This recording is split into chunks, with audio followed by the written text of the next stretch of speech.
The ballroom shimmered with 1,000 candles, but Elena Barrington felt only the iron grip of Lord Marcus Harrington's hand against her waist.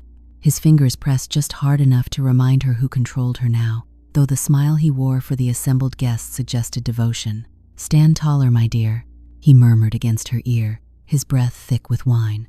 "You represent my future now. Do try to look as though you want this." The announcement of their engagement had been made less than an hour ago, and every minute since had been a slow drowning. Lords and ladies offered congratulations that sounded like eulogies. Their eyes searched her face for joy they would never find. Marcus's mother had already informed her that the wedding would take place in 5 weeks, that her opinions on music or flowers were unnecessary, that a woman in her position should simply be grateful anyone wanted her at all. "Smile, Elena," Marcus commanded, steering her toward another cluster of guests. His grip tightened when she tried to create even an inch of distance between their bodies. "Lord Pemberton is watching. He controls the shipping contracts I need. You will charm him." Elena had practiced this role her entire life. The dutiful daughter, the obedient woman, the grateful bride-to-be who understood her father's gambling debts had transformed her into a commodity to be traded. She could smile, she could curtsy, she could pretend the walls weren't closing in around her throat. But when Marcus laughed at something, Lord Pemberton said a crude joke about training young wives and squeezed her waist as if she were part of the punchline. Something shattered inside her chest. "Excuse me," she whispered, pulling away with more force than she'd intended. "I need a moment." Marcus's eyes flashed warning, but they were surrounded by too many witnesses for him to object openly. "5 minutes?" he said through his teeth, maintaining his public smile. "No more." Elena walked toward the ladies' retiring rooms with measured steps, her spine rigid, her face composed. But once she passed through the gilded doors into the corridor beyond, she quickened her pace. The designated retiring room would be full of Marcus's female relatives, all eager to offer advice on wifely submission and how fortunate she was to have caught such an ambitious man. She needed air, space, silence. A door stood slightly ajar further down the hallway, a servant's entrance to what looked like a storage room for extra furniture and decorative screens. The palace was enormous, a maze of rooms most guests would never see. This one appeared empty and blessedly dark. Elena slipped inside and closed the door behind her, leaning against it as her carefully maintained composure finally cracked. Her breath came in short gasps. The corset that had felt merely uncomfortable all evening now seemed designed specifically to crush her ribs, to squeeze the life from her lungs one shallow breath at a time. Moonlight filtered through a high window, illuminating shapes draped in cloth chairs waiting to be repaired, a broken harp with missing strings, folding screens painted with pastoral scenes of freedom she would never know. She moved deeper into the room, putting distance between herself and the door, and sank onto a cushioned bench near the far wall. What if hiding was the only choice she'd ever have? Her father's voice echoed in her memory, weak from his deathbed just 3 weeks ago. "You'll honor this arrangement, Elena. Marcus Harrington is offering to clear everything, the estate, the debts, your future. Promise me you'll see it through." She had promised. What daughter wouldn't, watching her father die? But he hadn't known, couldn't have known the kind of man Marcus truly was beneath his polished manners and generous offers. Or perhaps he had known and simply hadn't cared. As long as the debts were paid and the family name survived intact, Elena pressed her palms against her eyes, willing herself not to cry. Crying solved nothing. In 5 weeks she would be Lady Harrington, and tears would be an indulgence she could no longer afford. She would wake each morning beside a man who saw her as an investment, who would control her movements, her words, her very thoughts. A sound froze the breath in her throat. Movement from the darkest corner of the room, the subtle shift of fabric, the quiet intake of breath from someone who had just realized they were no longer alone. Elena's heart hammered against her ribs as a shadow detached itself from the wall, tall, broad-shouldered, moving with the careful grace of a man deciding whether to reveal himself or slip away unnoticed. Then a voice, deep and edged with dry amusement. "If you're hiding, you chose poorly. This is my escape route." The shadow stepped into the moonlight, and Elena's stomach dropped. Before we continue this story of forbidden choices and unexpected encounters, if you love deeply emotional historical romances set in Regency England, stories of women finding courage, and men who see beyond society's masks, please subscribe to Velvet and Vintage Tales and turn on notifications. Every story whispers of love across time, and I'd be honored to share them with you. Callum Ravenswood, Duke of Thornfield. She recognized him instantly, though they had never been formally introduced. Everyone knew Thornfield not just because of his title or his considerable wealth, but because of his reputation for absolute propriety. He never courted scandal, never broke protocol, never associated with anyone who might tarnish his family's sterling name. And here she was, alone with him in a darkened room, having fled her own engagement ball. "Your Grace," Elena managed, rising quickly and executing a curtsy that felt absurd given the circumstances. "I apologize. I didn't realize anyone else was here. I'll leave immediately." "Stay." The word was quiet but commanded obedience nonetheless. He moved closer, and she could make out his features now: strong jaw, dark hair slightly disheveled as if he'd been running his hands through it, eyes that assessed her with uncomfortable precision. Not the assessment Marcus used, which felt like a merchant calculating profit. This was different, deeper, as if the Duke could see straight through to the desperate creature hiding beneath her careful manners. "If you return to that ballroom within 5 minutes of leaving, Harrington will know you came somewhere like this, somewhere private." He paused, and something shifted in his expression. "He strikes me as the type to make assumptions. Dangerous ones." Elena's throat tightened. "You know Lord Harrington?" "I know of him." Something in Thornfield's voice suggested he didn't approve of what he knew. "I was pressured to attend tonight's announcement." "Politics." He said the word like a curse. "I've spent the last hour being told I should publicly endorse your upcoming marriage. Something about land contracts and trade routes that require unified aristocratic support. And will you?" The question escaped before she could stop it. "Endorse it?" Thornfield studied her face in the moonlight. His gaze caught on something, the redness around her eyes perhaps, or the way her hands trembled slightly despite her attempts to still them. "That depends," he said slowly, "on whether the bride requires endorsement or intervention." The careful neutrality of his tone made it impossible to discern his meaning. Was he offering help or judging her weakness?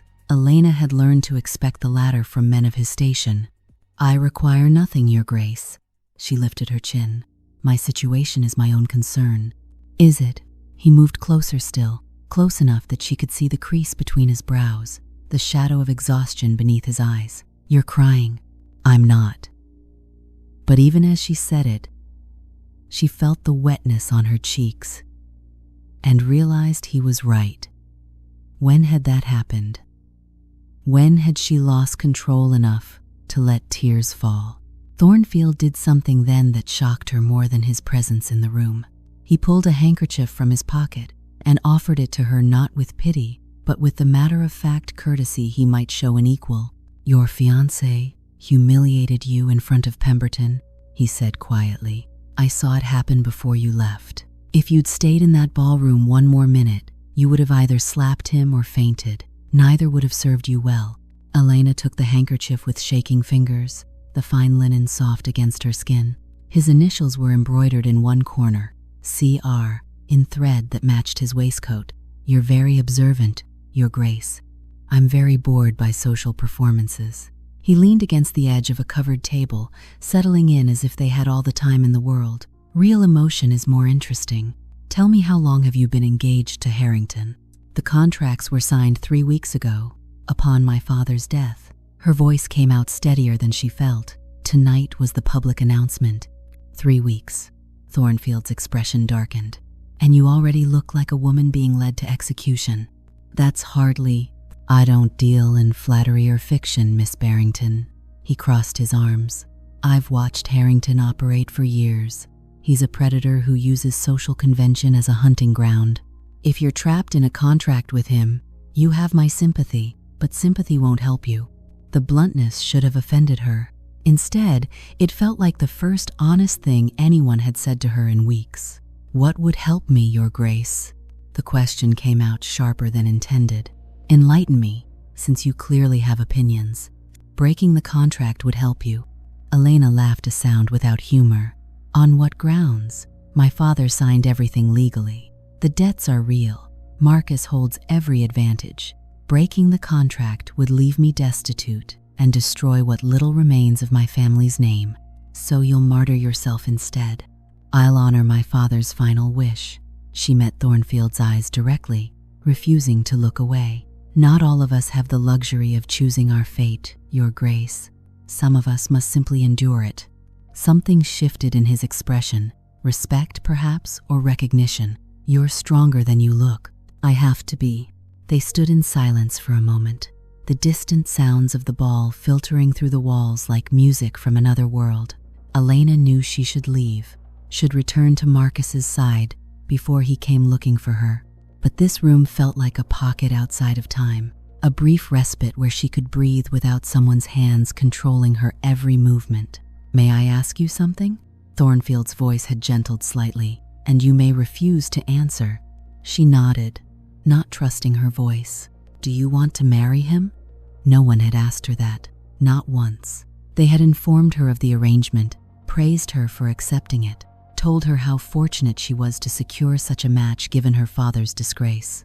But no one had cared what she wanted. "No," she whispered. "I don't." Thornfield straightened, and for a moment, something fierce flickered across his face. Anger, perhaps, or determination. Then he schooled his features back to neutrality. "Then we have a problem." "We?" "You've been seen coming down this corridor. I watched Lady Pemberton take note. She's Harrington's aunt, and the worst gossip in London. By morning, half the ton will believe you disappeared alone with a man during your own engagement ball." He paused, letting the implications sink in. "Your reputation may already be compromised." Horror flooded through Elena like ice water. "But we've done nothing. We're simply talking. Truth is irrelevant when scandal makes a better story." Thornfield moved toward the door, then stopped. "When you return to the ballroom, go directly to the ladies' retiring room. Spend 10 minutes there, allowing yourself to be seen by multiple witnesses. If anyone asks, you felt ill, nothing more. And you? I'll leave through the servants' entrance and rejoin the ball from a different direction. With luck, Lady Pemberton will assume she was mistaken about what she saw." He checked the corridor through a crack in the door. But Elena, the use of her given name sent a strange jolt through her chest. If Harrington hears even a whisper of this, he won't simply accept your explanation. He'll use it. Men like him always do. His eyes met hers in the dim light. "Be careful. Why are you helping me?" The question hung between them, heavy with implications neither could fully acknowledge. Thornfield looked at her for a long moment, and Elena had the unsettling sensation that he was memorizing her face, as if he believed he might never see her again. "Because someone should," he said finally, "and because—" He hesitated, then seemed to decide against whatever he'd been about to say. "Because you deserve better than Edmund Harrington." He opened the door carefully, checked the corridor one final time, then disappeared without another word moving, with the silent efficiency of someone accustomed to navigating the shadows of aristocratic society. Elena stood alone in the darkened room, clutching his handkerchief, her heart beating too fast. She had come here to hide from her future. Instead, she'd encountered a man who saw through her careful masks and seemed to care that she was drowning. It changed nothing, she told herself firmly. Thornfield was being courteous, nothing more performing the duty of a gentleman toward a woman in distress. She would return to the ball, smile at Marcus's side, and continue down the path her father had chosen for her.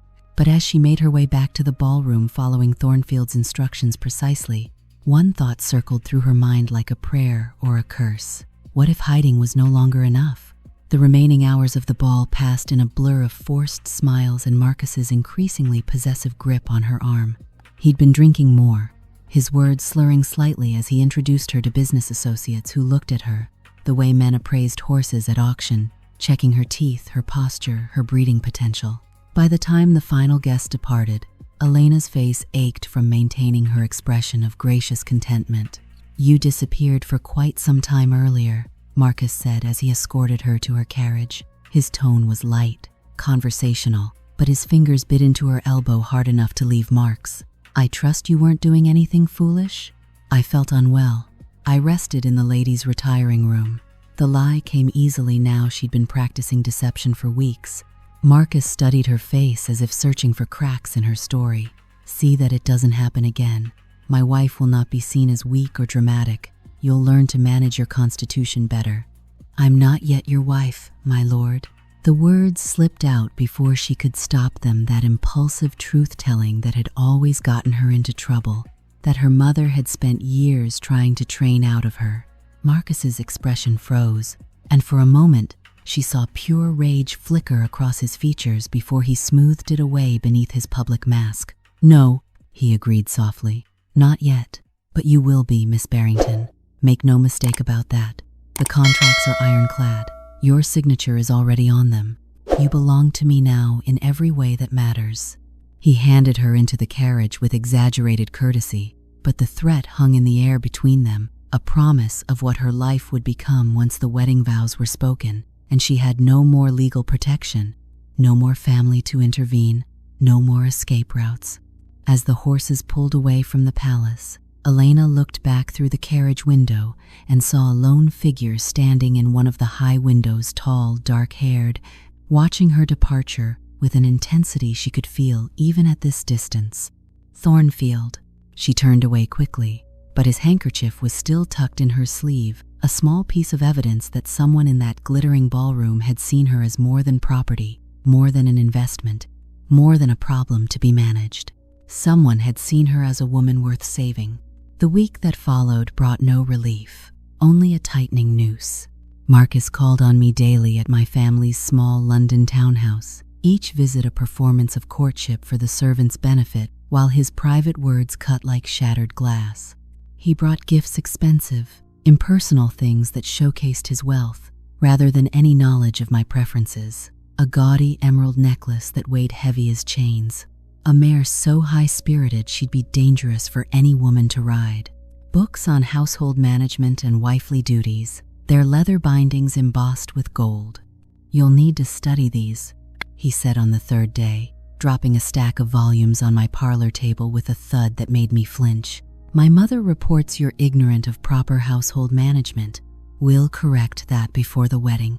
I bit back the retort that I'd been managing my father's household for years while he gambled away our income, that I knew how to stretch a shilling further than Marcus's mother had ever needed to.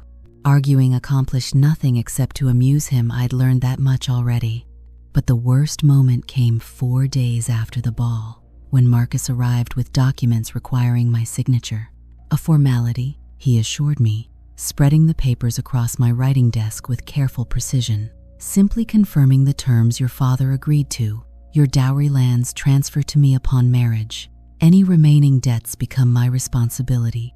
Standard arrangements." I read through the dense legal language carefully, my blood turning to ice with each clause. "This section here, it says I renounce all claim to my mother's property in Yorkshire.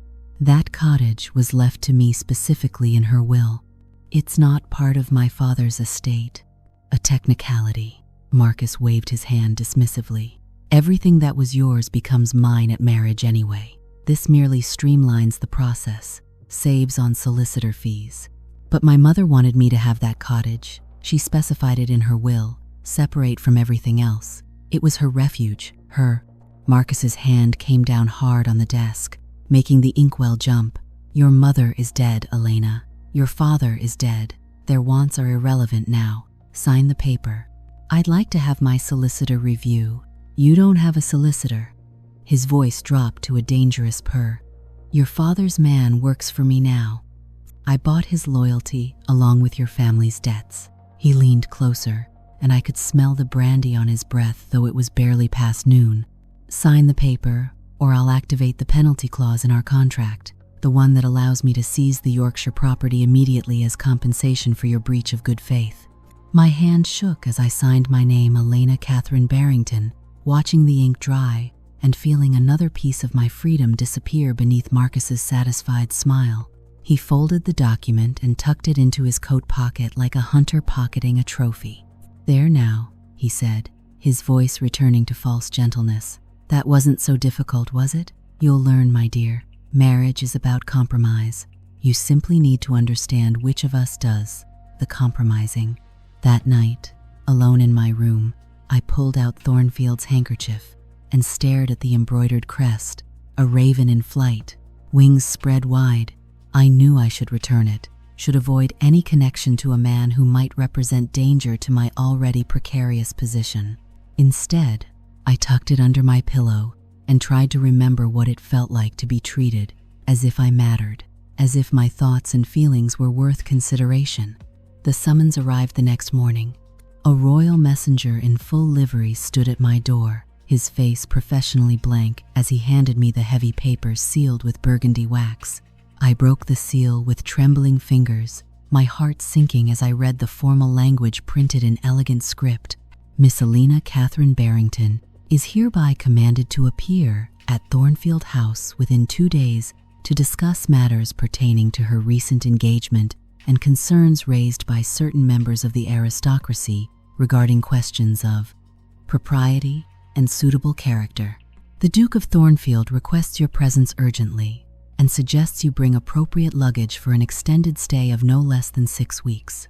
What does this mean? I asked the messenger, though I already suspected the answer would bring nothing but trouble. I'm not privy to the details, miss, but His Grace requests your immediate response and asks that you understand the gravity of the situation. He paused, then added more quietly, he also asked me to assure you that his household is entirely proper, that his godmother, the Duchess of Waverley, will be in residence, and that you need not fear for your reputation while under his protection.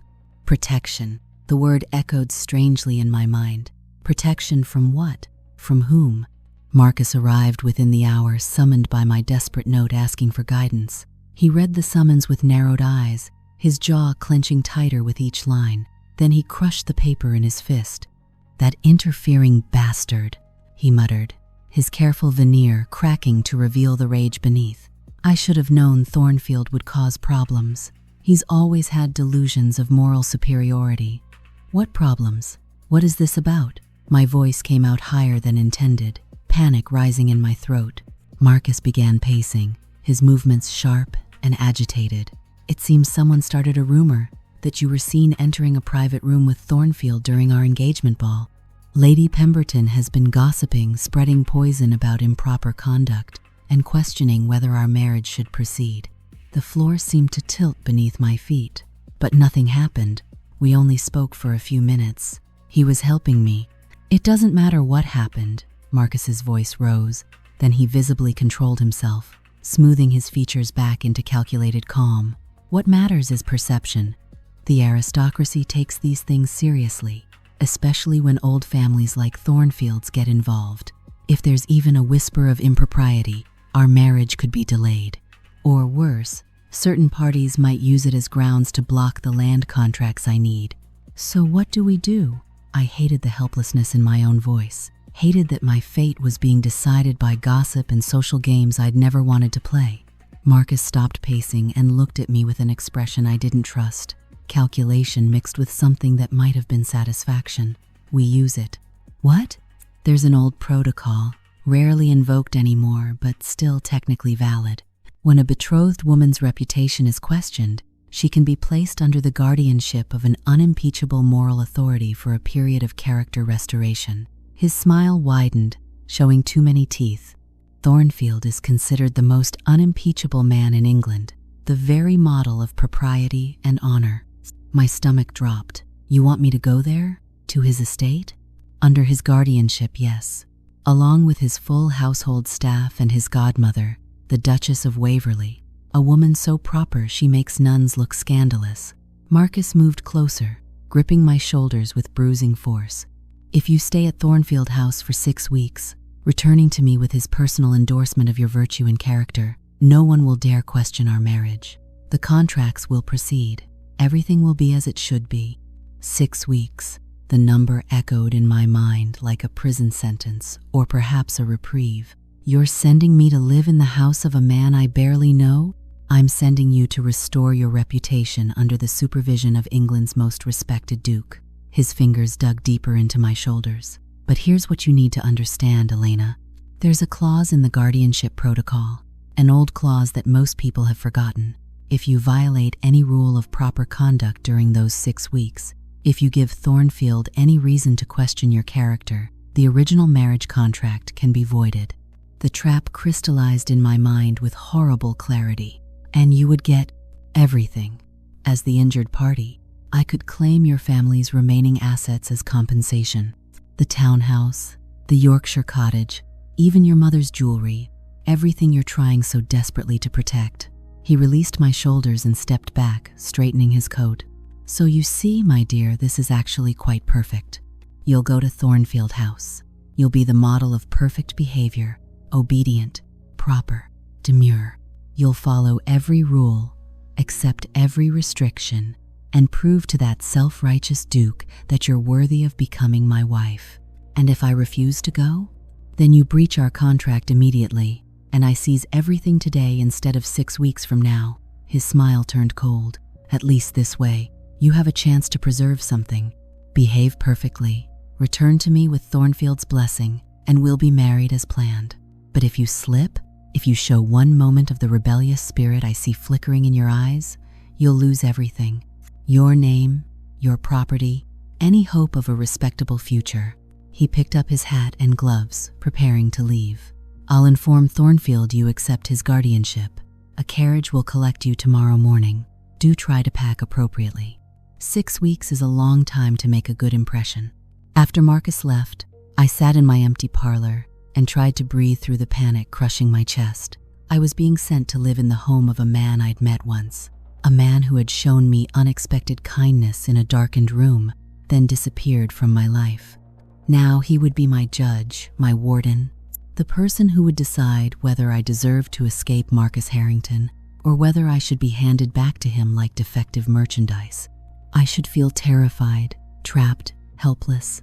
But as I climbed the stairs to begin packing, I felt something I hadn't experienced in months, something that might have been hope, fragile and dangerous as a flame in a storm.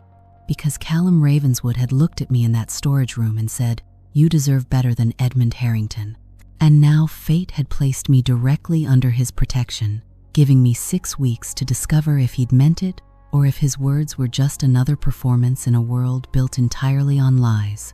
I arrived at Thornfield House 2 days later with my few belongings packed into a single trunk, everything I owned in the world reduced to one leather case and a cloth bag containing my mother's jewelry box. The estate was magnificent in a way that made my breath catch. Gray stone walls covered in climbing ivy stretched toward the sky, turrets and chimneys rising like prayers against the clouds. Rolling hills extended in every direction, painted in shades of green I'd forgotten existed after months trapped in London's sooty streets. It was beautiful and intimidating in equal measure, a fortress built by generations of power and old money.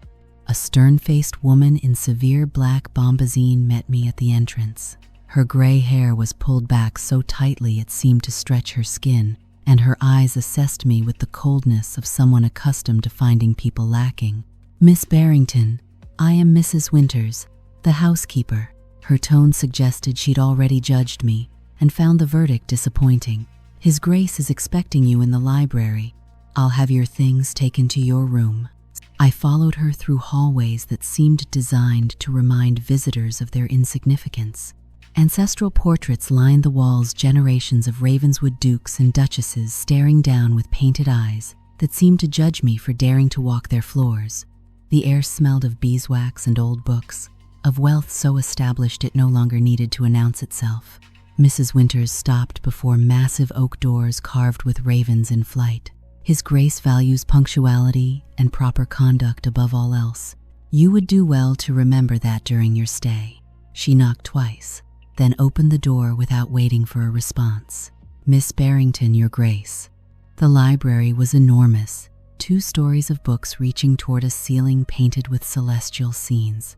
Afternoon light poured through tall windows, illuminating thousands of leather spines in shades of burgundy, forest green, and midnight blue.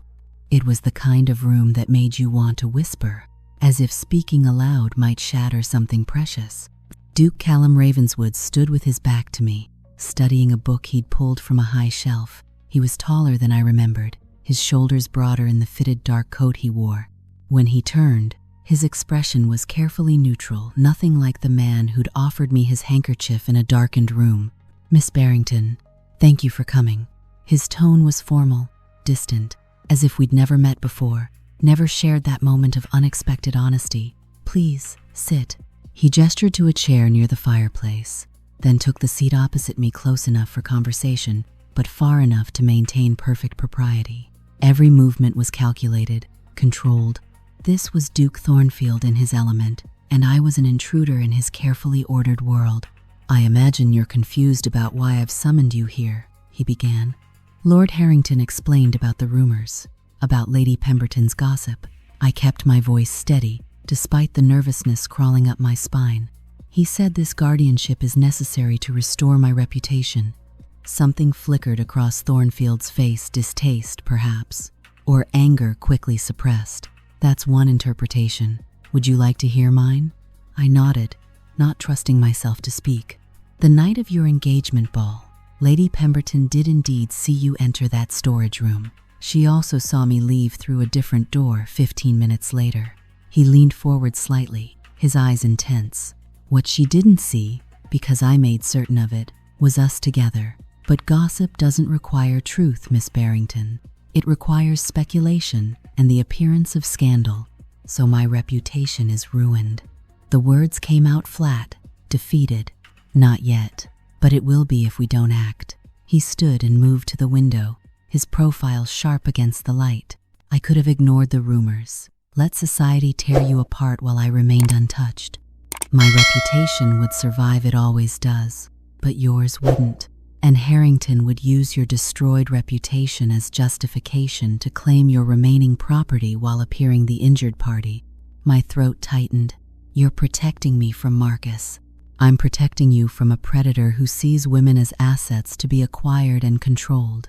He turned back to face me, and the intensity in his gaze made my heart race. "The guardianship protocol gives us 6 weeks. 6 weeks where you're under my protection, beyond Harrington's reach. 6 weeks where we can find a way to break that contract legally."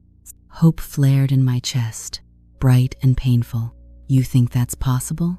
"I think anything is possible with the right leverage and the right legal arguments." He returned to his chair, his expression becoming businesslike. "But there are conditions you must understand. This house has rules, and you must follow them perfectly. My godmother, the Duchess of Waverley, arrives tomorrow to act as chaperone. She's formidable and takes propriety more seriously than anyone I know. You'll address her as Your Grace, and you'll follow her guidance without question." "I understand." "You'll attend morning prayers at 7, breakfast at 8, lessons with the Duchess at 10. Your afternoons will be spent in improving activities, needlework, music, reading appropriate texts. You'll join us for dinner at 7 in the evening, and you'll retire to your rooms by 9. You'll not wander the estate alone, and you'll not enter the west wing where my private chambers are located." Each rule felt like a bar in a gilded cage, but I nodded. "What happens if I break these rules?" "Then I have no choice but to declare the guardianship a failure and return you to Harrington with no endorsement of your character." His voice softened slightly. "But I don't believe you'll break them, Elena. You survived weeks with that man controlling your every breath. 6 weeks of boring propriety should be manageable by comparison." The use of my given name sent warmth through my chest, a reminder that beneath the formal Duke was the man who'd seen me crying in a darkened room and had cared enough to help. "Why are you doing this?" The question escaped before I could stop it. "You barely know me. This could cause you problems, damage your reputation." "My reputation is unassailable. I've spent my entire life being exactly what society expects." Something bitter entered his voice. "The perfect Duke, the model of propriety. Never a scandal, never a misstep, never a moment of genuine feeling that might suggest I'm human beneath the title." He stood abruptly and walked to his desk, pulling out a folder thick with papers. "I'm doing this because I watched my sister trapped in a marriage similar to what Harrington has planned for you. I watched her lose herself piece by piece until there was nothing left but a hollow woman going through the motions of life. his hands clenched on the folder. She died 3 years ago, officially from influenza. In truth, she died long before that, the day she signed her marriage contract. The pain in his voice was raw, unguarded. This wasn't Duke Thornfield speaking. This was Callum Ravenswood, a man who'd lost someone he loved and was determined to prevent history from repeating. "I'm sorry," I whispered. "Don't be sorry. Be determined." He set the folder down and met my eyes. "We have 6 weeks to find a way out of your contract. I have the best solicitors in England, reviewing the documents Harrington had you sign. If there's a legal weakness, they'll find it. But in the meantime, you need to be perfect, absolutely perfect, because if Harrington finds even one excuse to claim you violated propriety, he'll use it to destroy you. I'll be perfect," I promised, meaning it with every fiber of my being. "Good." He moved toward the door, then paused. "One more thing. The staff here are loyal to me, not to Harrington's money. Anything you say to them remains confidential. If you need anything at all, you need only ask. Thank you, Your Grace." "Callum." The word was quiet but deliberate. "When we're alone, away from the Duchess and the servants, you may call me Callum. We're going to be living under the same roof for 6 weeks. Excessive formality becomes tiresome."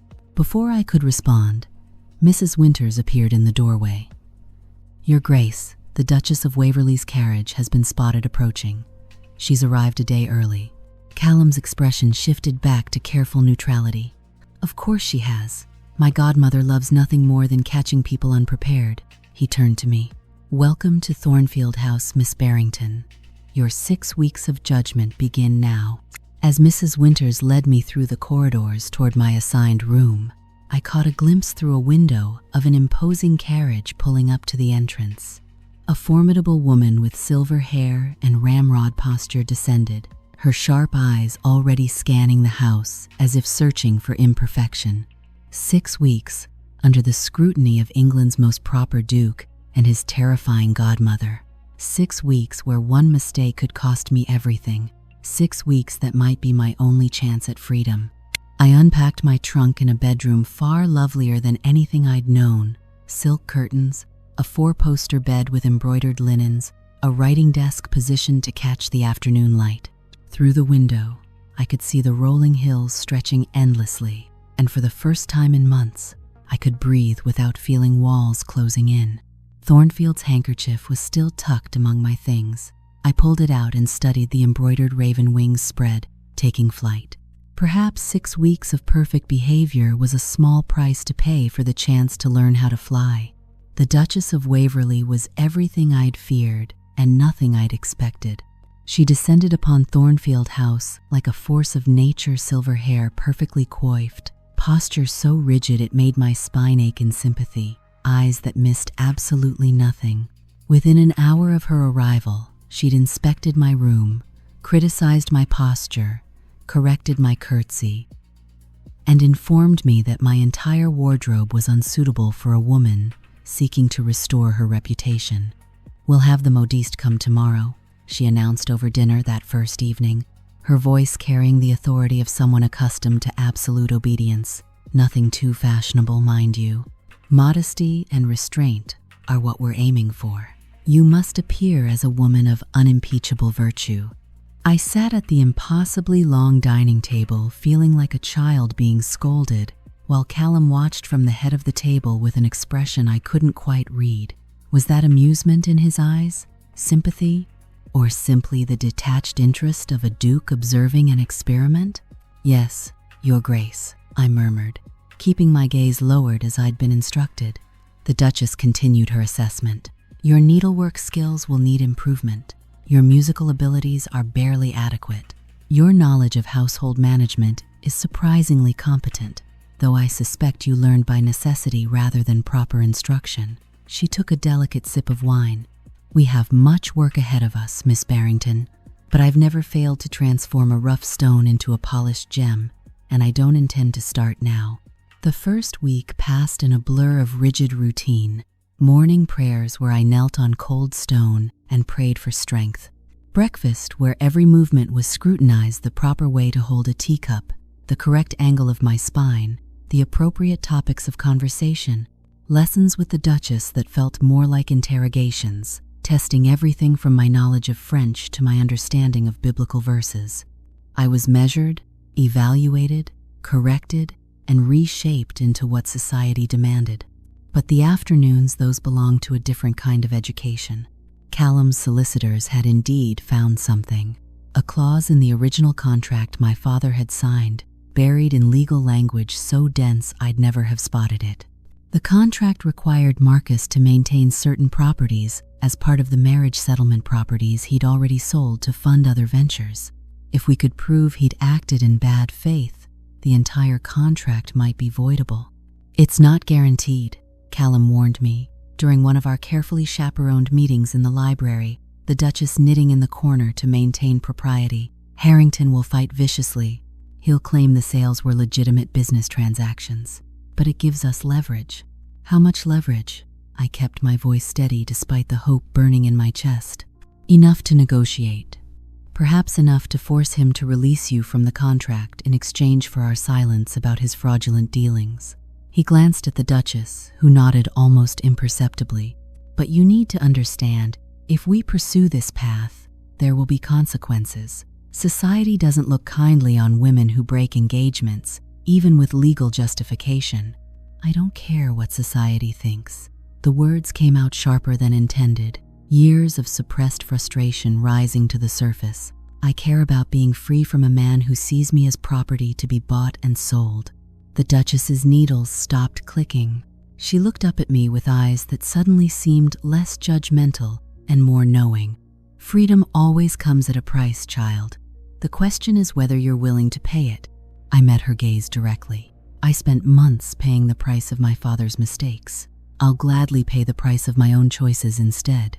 Something shifted in the room, a recognition, perhaps, that I was no longer the frightened girl who'd arrived at Thornfield House. The Duchess resumed her knitting, but I caught the smallest smile tugging at her lips. The confrontation came 3 weeks into my stay. Marcus arrived unannounced, his carriage thundering up the drive with an urgency that set my nerves on edge. I was in the music room, attempting to master a particularly difficult passage when Mrs. Winters appeared in the doorway, her face tight with disapproval. "Lord Harrington is here, miss. He's demanding to see you immediately." My fingers froze on the keys. "Did His Grace?" "The Duke is meeting with him in the drawing room now. The Duchess asks that you remain here until summoned." But something in her expression suggested she didn't entirely disapprove of what was about to happen. I couldn't stay away. I moved to the music room door, positioning myself where I could hear voices echoing from the drawing room down the hall. "You've overstepped, Thornfield." Marcus's voice carried clearly, sharp with barely controlled rage. "That woman is my betrothed. You have no right to keep her here, filling her head with ideas about breaking legal contracts. I have every right given to me by the guardianship protocol you yourself agreed to." Callum's voice was calm, measured the tone of a man who held all the power and knew it. "Miss Barrington is under my protection for 6 weeks. That time is not yet complete." "Protection? You mean manipulation?" Something crashed, a glass perhaps, thrown in frustration. "I know what you're doing. You think you can find some legal loophole, some technicality to void our contract, but those papers are ironclad. Her father's signature, her signature, all legally binding.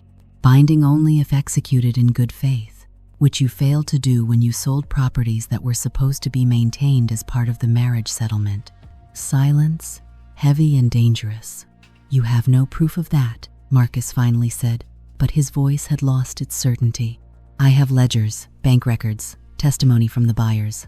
Callum's footsteps moved closer to where I assumed Marcus stood. "You gambled that no one would bother to investigate a simple marriage contract between a desperate woman and an ambitious merchant. You were wrong. If you pursue this, I'll destroy her reputation. I'll tell everyone she came here specifically to seduce you, that the whole guardianship was a pretense for an affair. By the time I'm done, no respectable man in England will look at her. Then you'll force me to tell everyone the truth about your business dealings, about the investors you've defrauded, about the properties you've sold that were already mortgaged to other parties." A pause, and I could almost see Callum's cold smile. Your choice, Harrington.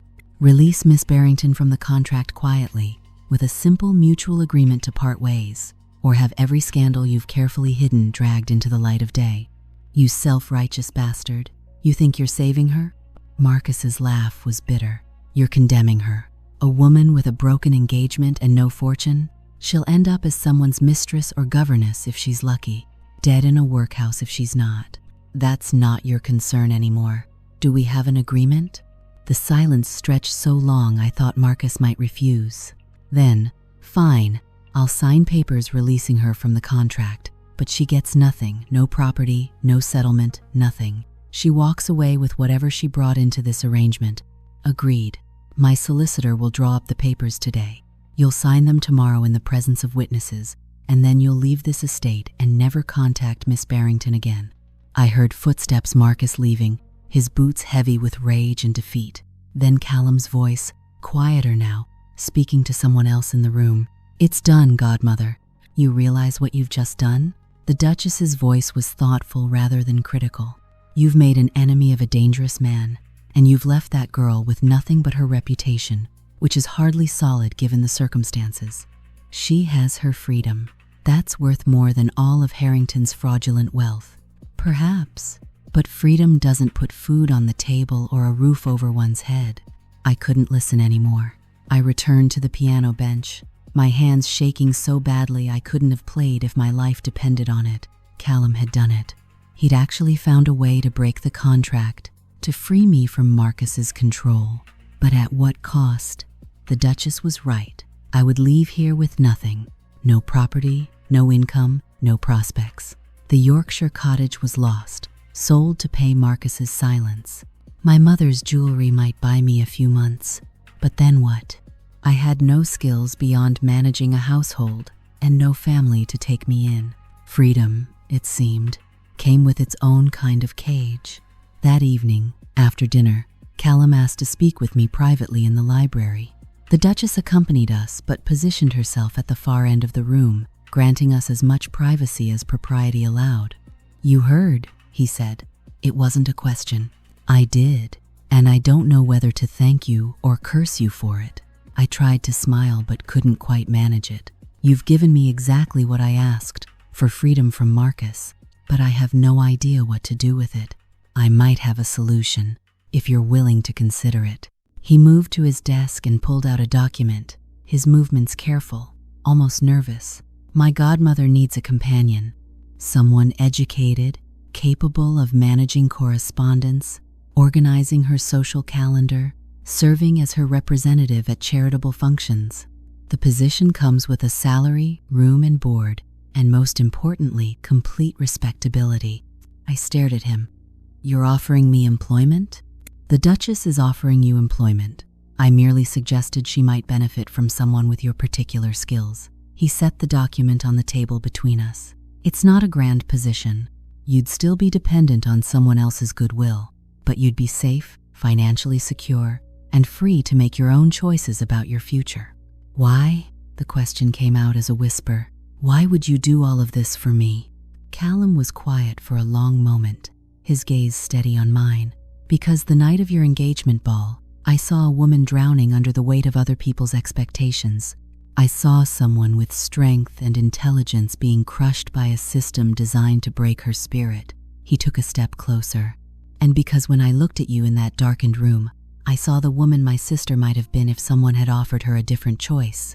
Tears burned behind my eyes, but I refused to let them fall. I'll take the position, and I'll spend the rest of my life trying to deserve the kindness you've shown me. You already deserve it, Alina. You always did. The papers were signed the next morning. Marcus arrived with his solicitor, his face tight with suppressed rage, and scratched his signature across documents that dissolved our engagement as if it had never existed. He left without speaking to me, without even looking in my direction, already erasing me from his calculations, moving on to the next opportunity, the next woman to be acquired and controlled.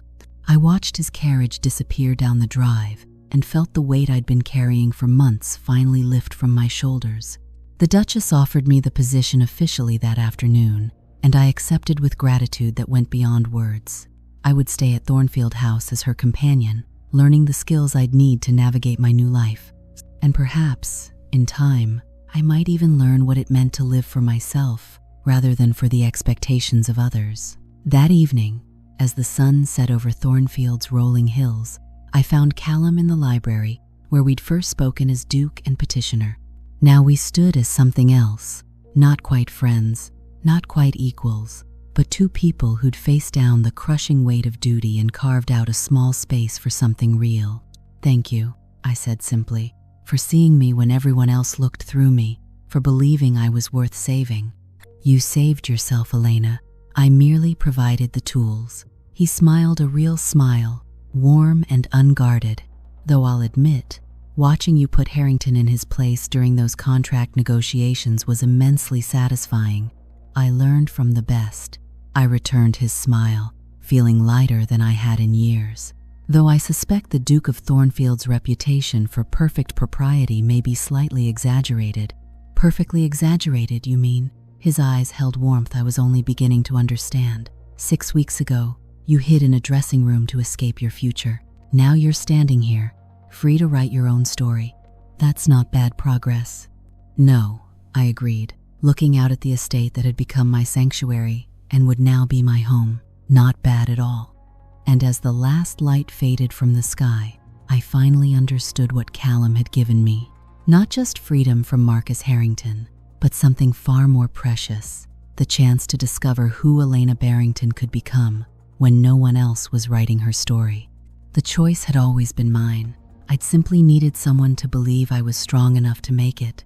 If this story of courage, unexpected allies, and the strength to choose your own path touched your heart, I'd be honored if you'd like this video and subscribe to Velvet and Vintage Tales. Turn on the notification bell so you never miss our next journey through the ballrooms and manor houses of Regency England, where every story whispers of love, freedom, and the timeless courage it takes to reclaim your life. Your support means the world, and I'll see you in the next tale.